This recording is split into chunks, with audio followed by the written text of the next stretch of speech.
In this lesson, we'll look at different ways to organize data once you've collected them, the different types of data, and once we understand how to do that, then next lesson we'll look at how to analyze what we have organized. So just to get through some definitions, we have two main data types or variables. So one is a qualitative data, or sometimes called a categorical data or variable. So these are things that describe a characteristic.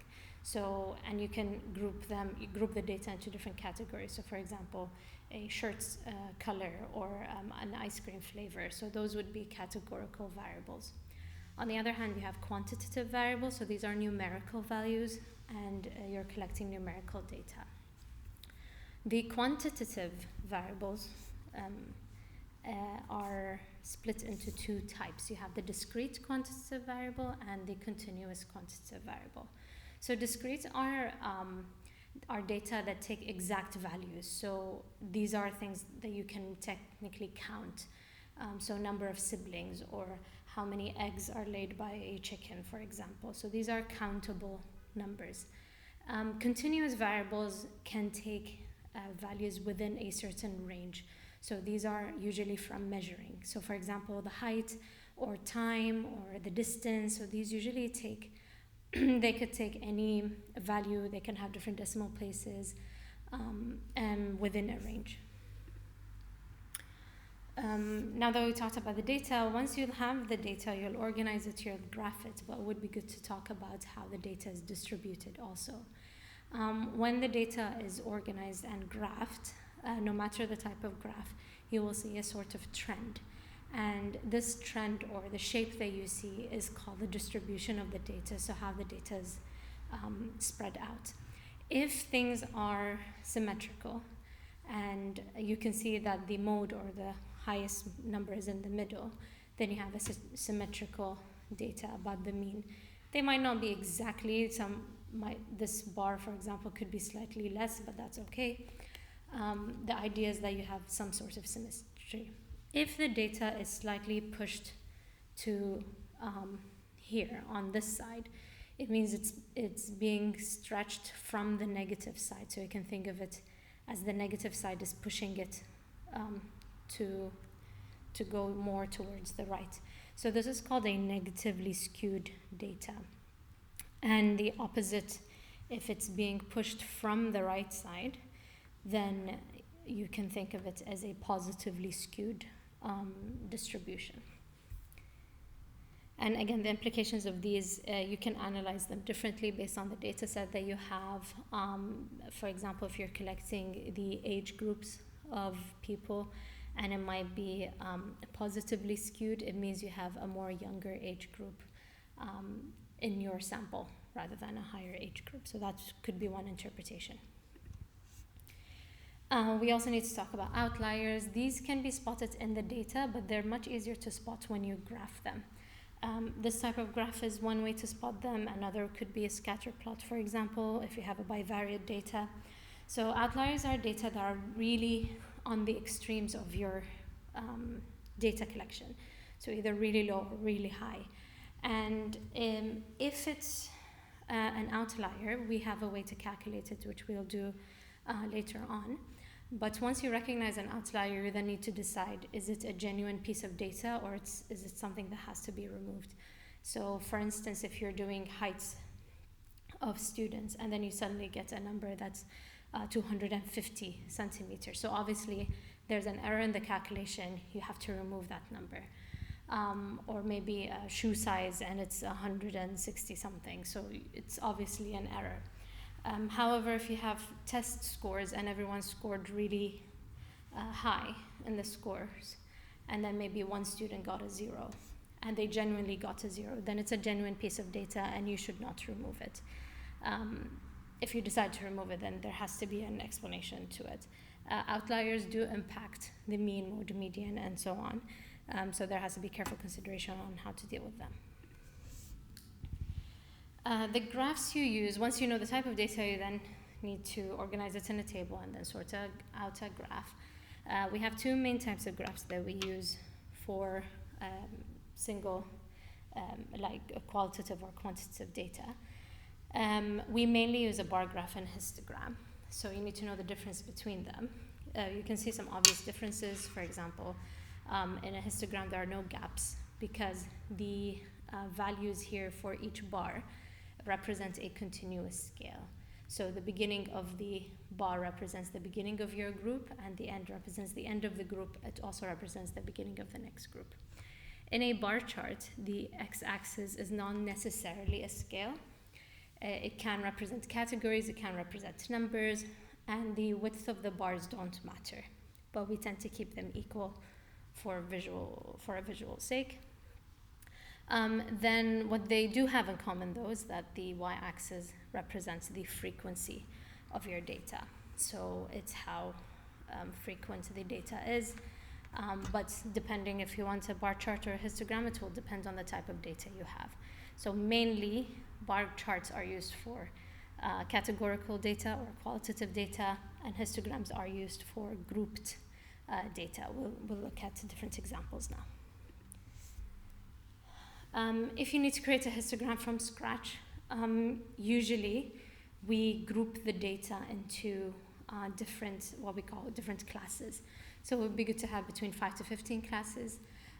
You get to decide how to group them accordingly, but you need to make sure that the widths are equal throughout.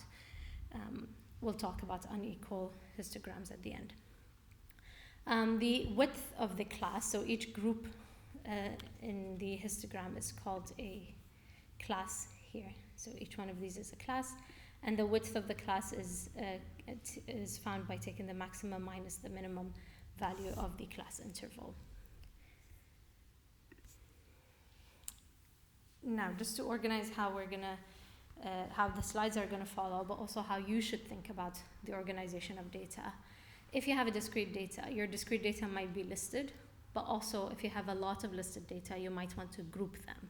So discrete data can be represented as a complete list or in groups. In both cases, we will see how the frequency table will be sorted for each, a relative frequency table, and a bar graph. For continuous data, it's always grouped in a table. So we'll look at a grouped frequency table, how the relative frequency table looks like, and the histograms. So this is a discrete data, and this is a listed data. So we have them all listed. I don't have that many, so I don't need to group them into make different groups like 1 to 2, 3 to 4, and so on. So this is sufficient. And this is the table that you would create. So you'd have the value, and then you'd have the frequency.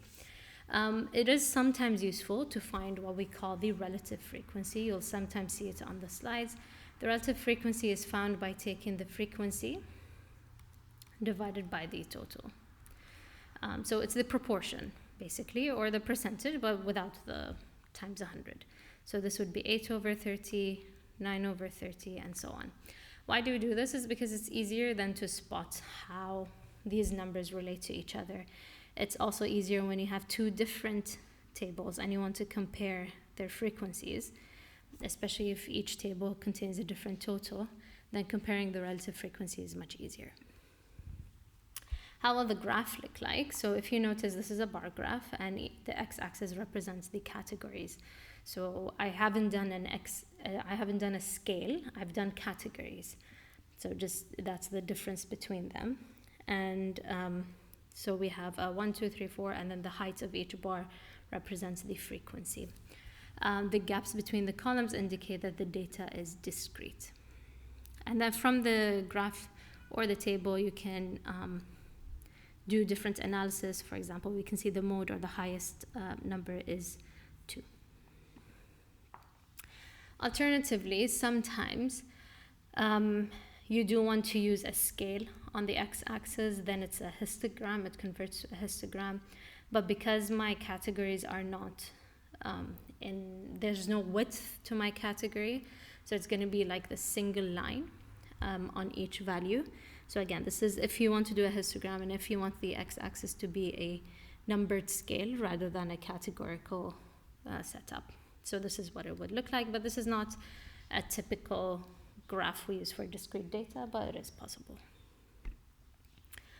Now, if my discrete data is quite, if you can see they're discrete numbers, but the numbers are quite different, so it's much easier to group them in this case. I don't have that many 28s, for example, for me to create a whole separate category for 28, so grouping them would be better. So we have 0 to 9, 10 to 19, 20 to 29. I don't need to do the inequality symbol like you will see later on for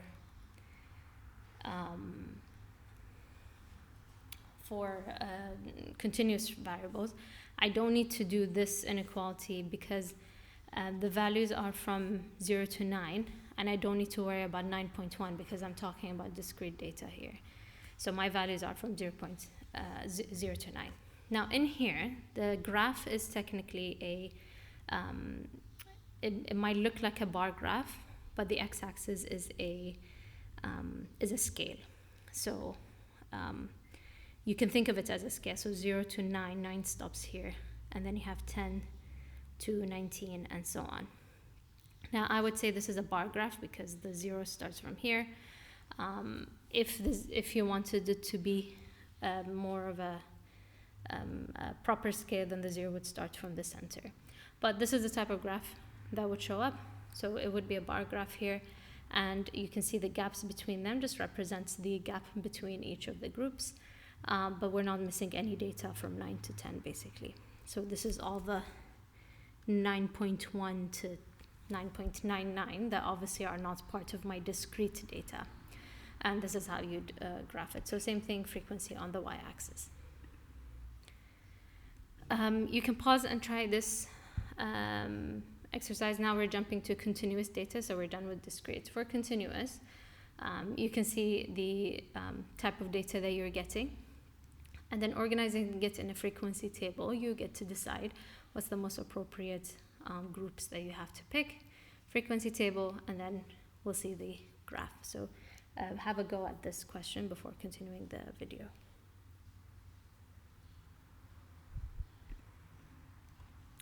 So this is the answer we have here. So we have the lengths are organized from 3 to 4, and you want some nice numbers in your table.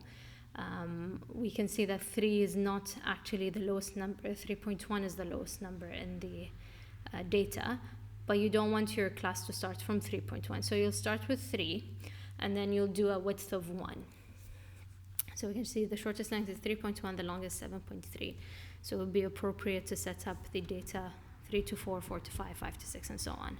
And then you need to make sure that your inequalities are appropriate. So in here we'd be bigger than or equal to 3, and in here will be strictly less than 4, which means our next category would be equal to 4. So you need to be careful about the notation. Once we come to the histogram, you can see that we have the scale here. There are no gaps because I'm continuous in my data. And then we have the frequency on the y-axis. You can see this heartbeat type of dashed line is because we are excluding the numbers 1 and 2 from our x-axis. We don't want to include it in there and then cause a big gap in our data, so we're just excluding these values. And then you can answer the questions such as the mode of the class, which one has the highest mode. So that would be the class 4 to 5. So in continuous data, the way you answer questions is by giving the class rather than the number. So you would say the modal class is the class 4 to 5. So we'll talk about this later on in another video. And you can see the distribution of the data is not very symmetrical, and it's mostly pushed to the it's being pushed from the right side, so we can say it's rightly skewed. Another practice, this is just to explain that sometimes you can graph these histograms on a GDC. You can pause and try this if you want to. This was organized in this table, so already done for you. And the way to graph it on a GDC is to plot the lower boundaries, so these values on L1, and then the frequency in L2, and then you need to plot it on a stat plot. Just make sure everything else is empty, and then adjust the window to the size of your classes. So I'm only going to do it for the first 3, just to let you see how it looks like. So we have you need to go to list, or stat, sorry, and then edit your list.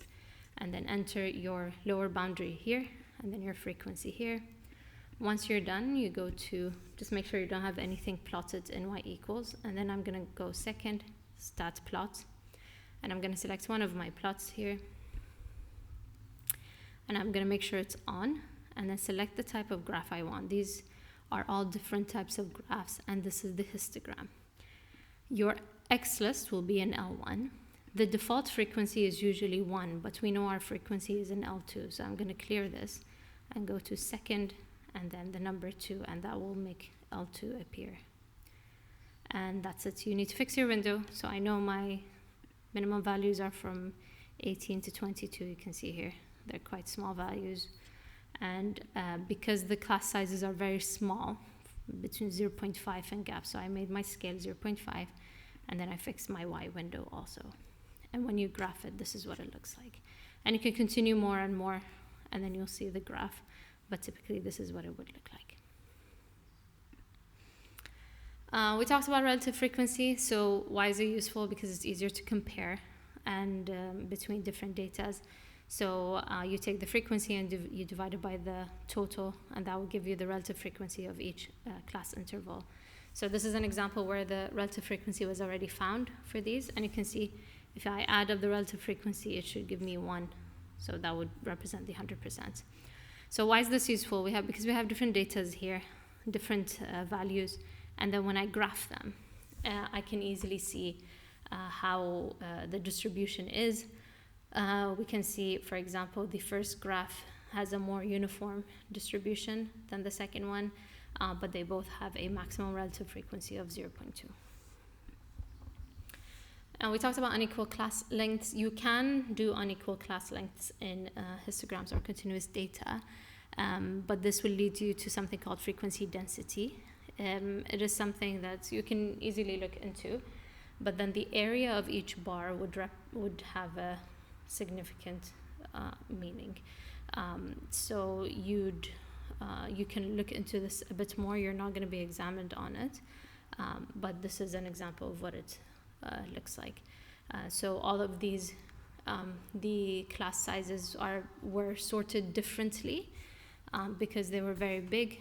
They were reorganized and they were sorted differently, and this is the type of graph that came out. So hopefully this is a chart suggestion. It's a nice diagram. You don't need to rely on it, but it's a nice diagram to see what type of graph is typically used in statistics, something you can search about, maybe something you'd want to use in your internal assessment.